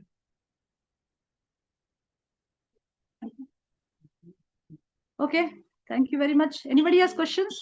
अभी कोई माता किसी जी का एक क्वेश्चन पूछना चाहती हूँ, if there is still time. Yes माता जी, यस, लेट हो रहा है तो। हाँ माता जी, आपने पॉइंट पे बोला था, मेरे को वो पॉइंट बड़ा अच्छा लगा, that was very cute mention of yes माता, पतितों का भगवान उद्धार करते हैं, कपटियों का नहीं, that was sweet on a lighter note. But दूसरी चीज जो सवाल मैंने पूछना था वो ये था कि जस्ट मिनट माता जी, मैं थोड़ा सा, आप लोग हाँ, कि भाई आपने कहा सर्वधर्मान परित्यजा, उसमें आपने स्त्री धर्म भी इंक्लूड किया, सो किस तरीके से स्त्री धर्मान को परित्यजा करना और किस तरीके से उसको स्वीकार करके चलना है भक्ति के हाँ रास्ते पे, ब्रीफली अगर बता दें, थैंक यू। हाँ, यस माता जी, समझ आया क्वेश्चन।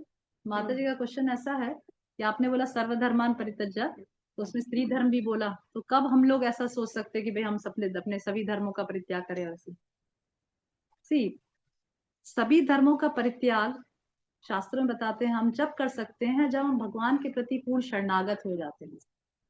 जब तक हम भगवान के प्रति पूर्ण शरणागत नहीं है, पूर्ण शरणागत का अर्थ है कि हम 24 घंटे भगवान का स्मरण कर सकते में हम सक्षम होते हैं, तब हम सभी धर्मों को त्याग कर सकते हैं, समझ रहे हैं? जब हम 24 घंटे इस कॉन्शियसनेस में, इस चेतना में रह सकते हैं कि मैं जीव हूं, भगवान का अंश हूं, भगवान का दास हूं, 24 घंटे इस चेतना में हम रहने में सक्षम हो जाएंगे, तब हमें किसी भी धर्म का पालन करने की आवश्यकता नहीं है, और हमें कोई पाप नहीं लगेगा। हम कर पाते हैं क्योंकि हम 24 घंटे भगवान कृष्णा कॉन्शियस नहीं रह पाते, बॉडीली कॉन्शियस रहते हैं, तो उस बॉडी के धर्म का पालन तो करना पड़ेगा ना, बॉडीली कॉन्शियस रहते हैं तो बॉडी का धर्म का पालन करो, राइट? बॉडी कॉन्शियस है तो बॉडी के धर्म का, कृष्णा कॉन्शियस तो कृष्ण धर्म का पालन करो। दो प्रकार के धर्म है ना, एक तो वर्णाश्रम धर्म जो शारीरिक धर्म है, एक है भागवत धर्म जो भक्ति, वो सभी के लिए कॉमन है, राइट? तो सर्वधर्मान परित्यज्य तब कर सकते हैं हम जब हम इसकी योग्यता प्राप्त कर लेते हैं, ठीक है? क्या योग्यता है कि जब हम 24 घंटे कृष्ण भावनामृत में रह पाते हैं, करने के सक्षम हो जाते हैं, तब हमारे ऊपर कोई भी धर्म के लिए हम बाध्य नहीं होते। We are ready to leave all the धर्मास and thus do the bhajan. जैसे हरिदास ठाकुर 3 लाख नाम जप करते थे, ठीक है?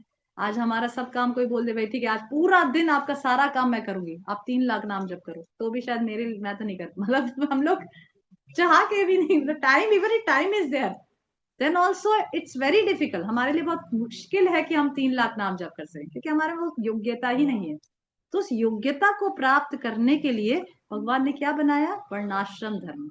कि चलो कोई बात नहीं, आप अपने धर्म स्त्री धर्म का पालन करो, साथ साथ आप भक्ति करो।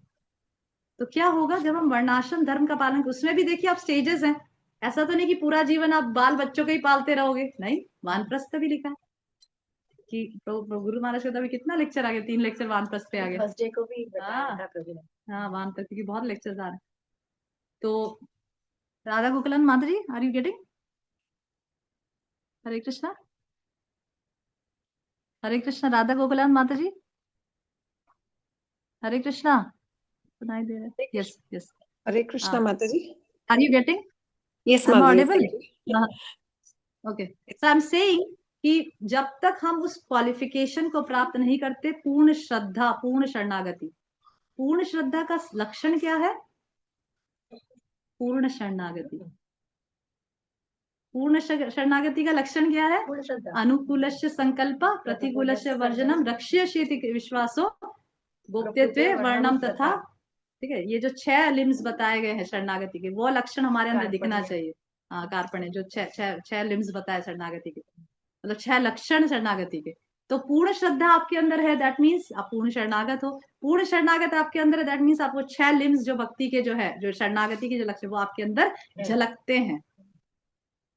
तब आप कोई धर्म आपको वो नहीं कर सकते, you can leave of the धर्म। पर फिर आप बोलोगे, फिर एक क्वेश्चन उठ सकता है कि अरे कुंती महारानी पूर्ण शरणागत नहीं थी क्या? पांडव लोग पूर्ण शरणागत नहीं थे क्या? वो तो सब कर रहे थे, बेटे का धर्म भी, पति का धर्म भी, पत्नी का धर्म भी। फिर कैसे माता जी, आप तो बोले कि वो धर्म नहीं पालन करते, तो कर रहे सारे धर्म। द्रौपदी भी कर रही अपनी पत्नी का धर्म, कुंती महारानी भी विधवा का जो धर्म था वो पालन करी ना सब कुछ। क्यों?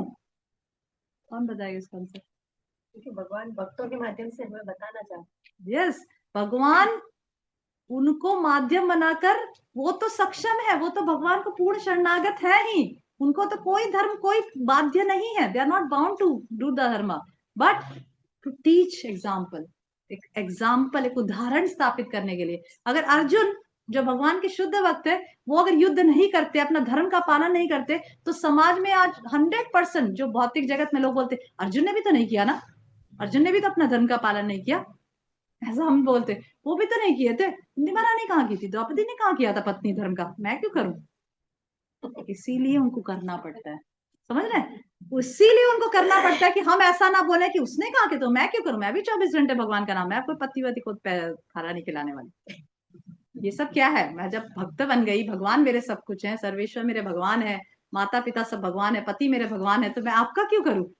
पर फिर कुंती महारानी द्रौपदी बोल सकते हैं, देखो कुंती, हम, हाँ सही बात है, मुझे भी करना चाहिए। So just to set example to the society, वो लोग कर रहे हैं, उनको करने की कोई आवश्यकता नहीं है। Then also they are doing, कि हम जैसे पतित लोग जो योग्यता नहीं है जिनके पास, वो भी उनका कॉपी करने ना बैठ जाए। इसीलिए भगवान ऐसा उदाहरण से, क्योंकि भगवान को पता है कि मैक्सिमम जो लोग भौतिक जगत में जो होंगे, 99.99% वो योग्य नहीं होंगे, इसीलिए उनके लिए फिर कुछ करना पड़ेगा। इसलिए भगवान अपने शुद्ध भक्तों के माध्यम से हमें सिखा। क्लियर? यस माता जी, क्लियर? राधा गोकुलानंद माता जी। Yes, Mataji, clear, thank you. हाँ, मतलब यू अंडरस्टूड ना? It Yes, was Mataji. Too, shall I explain in English? नहीं नहीं नहीं, बिल्कुल नहीं, हिंदी बहुत अच्छे से समझ में आती है। Thank you. ओके ओके, सब ठीक है। थैंक यू सो मच, बहुत बहुत धन्यवाद आप सबका जो आप आए और सत्संग में भाग लिए। हरे Krishna. Thank you so much, Thank you, Mataji. Hare Krishna, Radha Pranam. हरे कृष्णा, प्रणाम माता जी। શ્યામપ્રિયા માતાજી છે એમનું નામ. તે ઘણા વર્ષો અહીંયા વિદ્યાનગરમાં જ રહ્યા, અને વિદ્યાનગરમાં જ્યારે હતા ત્યારે ગયા ગુરુવારે પેલા પ્રભુજી આવ્યા હતા, જય દામોદર પ્રભુ, એમના પત્ની છે. એટલે બંને જણા કૃષ્ણ ભાવનામૃતમાં બહુ. हरे कृष्णा, शिवानी माता जी, आप कुछ पूछना चाहते हैं क्या? एनी क्वेश्चंस नहीं, माता जी? આપણે બધા Thank you, જાણતા Mataji. बहुत अच्छी क्लास थी. વૃંદાવન ગુરુકુળ છે, थैंक यू सो मच। જે ત્યાં એ વૃંદાવનમાં રહે છે પ્રભુજી. Anybody has questions? આપણે એમને મળવા જવાનું હતું પણ નતા જઈ શક્યા કારણ કે આપણી પાસે સમય નહોતો. माताजी। અને જ્યારે પ્રભુજીને માતાજી ओके, એમના सो હતા थैंक यू ને, सो मच फॉर સૌથી जॉइनिंग પહેલા પેટલાદનું જ્યારે द આપણે क्लास नाउ। हरे સેન્ટર कृष्णा, સ્ટાર્ટ થયું आशीष आशीष ત્યારે माता जी, हरे कृष्ण माता जी, प्रणाम। हरे कृष्ण माता जी, दंडवत दंडवत। हरे कृष्णा, प्रणाम माता जी, प्रणाम મારા माता जी। પ્રભુજી બની. हरे कृष्णा, शिवानी माता जी। એટલે આમ તો મારે તે દિવસે